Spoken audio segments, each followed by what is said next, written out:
Hello again, and welcome back to my channel, Sex Therapy Thoughts.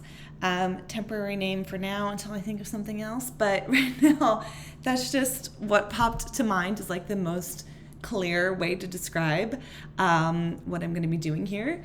Another post came to mind for me today where I was thinking I could talk a little bit more about like why AASECT, like why did I pick to do the AASECT certification.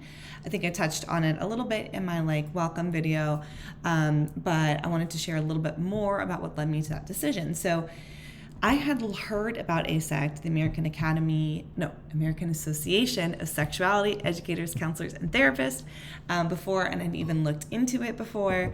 It must have been like 5 or 6 years ago, and I was intimidated by the price of the programs, and so I was like, okay, I can't afford this right now, like let me put this away and I'll think about it some more. But then there was actually a few things that led me to this. I kind of touched on this earlier, but one of the big ones was since the beginning of my career, I had wanted to be a substance abuse counselor. So way back when I went to graduate school in 2013, I went in, I was like dead set on being a substance abuse counselor. I had decided in college I wanted to be a substance abuse counselor. My grandfather was an alcoholic, and coming from a family with a history of addiction, I was really curious about that. I had a lot of friends who struggled with addiction when I was in high school, college too, but much more in high school, and either passed away or went to jail or rehab, in and out of rehabs and things like that.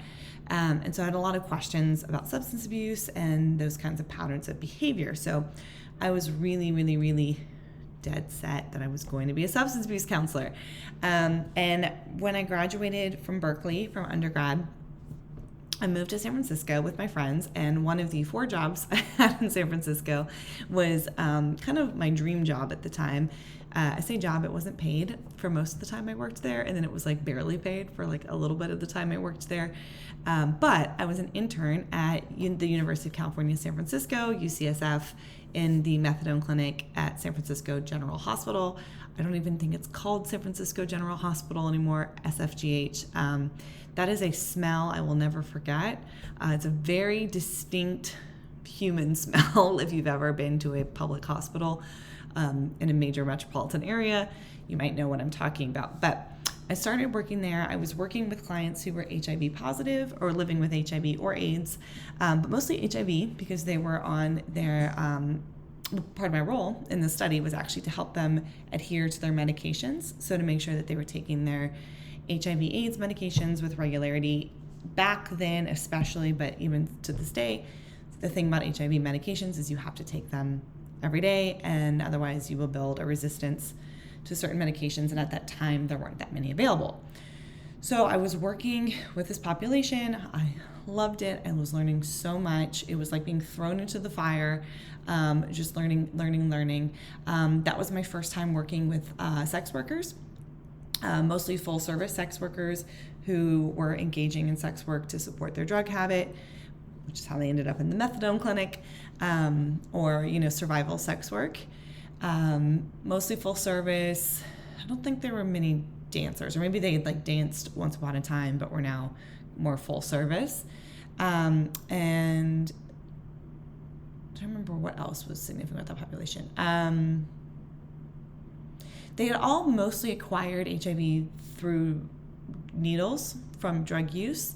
But I was working with them to help them, like, okay, what are the barriers to you taking your medicine every day? Many of them experienced homelessness, etc., like lack of access to housing, food, those kinds of things. But something that also came up a lot that I started to notice was every single one of them had severe trauma histories. Just like very severe trauma, and usually sexual trauma. And that really stuck out to me as I was like, wait, okay, I'm curious. So I want to work with substance use and treating substance use. That actually seems like if you go back, what actually caused the substance use is the trauma, particularly sexual trauma. But really any kind of trauma. There was a lot of traumas, but almost every single one of them had childhood sexual trauma. So that was in my brain. Got to grad school, and I was like, I want to be a substance use counselor. This is what I want to be. I moved to Austin. I tell my professor that And I love the University of Texas for doing this. They take what you want to do and they give you the opposite. So they put me in a school, an elementary school, which was quite the experience. I was like, this is not working with people living with HIV/AIDS in San Francisco. Like, this is very different. And I did enjoy that job, but again, learned a lot about trauma. That school was an elementary school in Austin. It was about 70% Latino, mostly families had recently immigrated to the United States. And then I'd say about the remaining 20% were Black Americans, and then the remaining 10% were like white, Asian, indigenous, etc. So I got to practice my Spanish, which I was very excited about, but I learned a lot more about trauma, especially with kids. And from there, I really was like, actually, I think I want to specialize in trauma. And so lo and behold, University of Texas was correct that I did not just want to be a substance abuse counselor. I actually wanted to be a trauma therapist. So, and that was in 2014 that I really committed to that. My second internship was all about trauma, mostly sexual trauma and domestic violence, and death. But from there, we were off to the races. And I've always been someone who's been interested in sexuality. I'm a Scorpio, so that makes sense. I've just always found it really fascinating. And I was working in sexual trauma for about probably 6 to 7 years. And I was talking to one of my private practice. So I eventually went into private practice. Again, still love my survivors of sexual trauma. Still work with them to this day. Love them very much. And I consider that under the umbrella of sex therapy, recovering your sexuality post-trauma. But I was talking to one of those clients, and she just kind of was like, yeah, so I'm like healing from the sexual trauma, but like, what comes next? Like, what do I do next? And I was like, crickets. Even though I'd been working in this field, I'd kind of help people do it, but I was like, I don't know what I've been doing. So I was like, okay, I'm going to go back into looking into AASECT again. And I looked into it, I was like, I don't know. I have little kids. It's a big commitment. I don't know. And then it was when I was working with a business coach, probably 2 years after that. 2 years after I was working with her, and I was kind of walking through all these things, and like how fascinated I am by sexuality and gender identity and orientation, sensuality, kink, relationships, intimacy, connection, recovering from trauma. And she was like, you really should be a sex therapist. And I was like, okay, here it is again. But this time I was like, okay, this is a nudge. Oops. I can't miss. So I went back and forth because it still was, I was like, it's so expensive. But at the end of the day, after about a month of going back and forth and debating, my husband the whole time being like, you should do this, just do this, you should do this, you should do this. I was like, okay, I'm going to do it.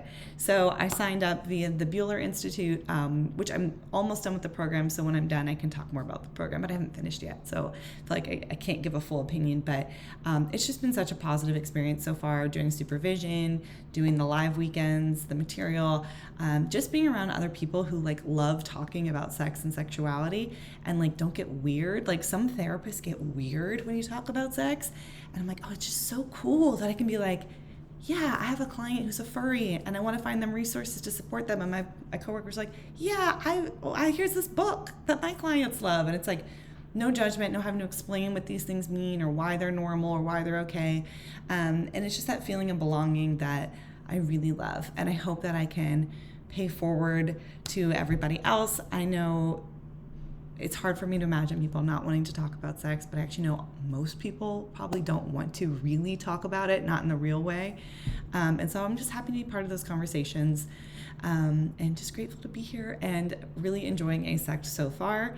I've yet to go to a conference. I just started January of last year, and I'm probably about a year and a half left. But I can start going to conferences. And I would love to get to go. If you've been, please let me know. Is this a topic you're interested in? Is this something that you hate talking about? Did you ever think you were going to have a career and then just like completely change your mind? Or really kind of have your mind nudged another way? Or did you ever have someone who saw something you didn't even see in yourself? So let me know in the comments. I would love to hear your experiences, and I will keep you all posted on my learning journey. But so far, so good. I really enjoy this program and I love it. So if you're interested in learning more about sex therapy, oh yeah, I should start linking my website. I'm new to this. I will link it below. All right, have a great day.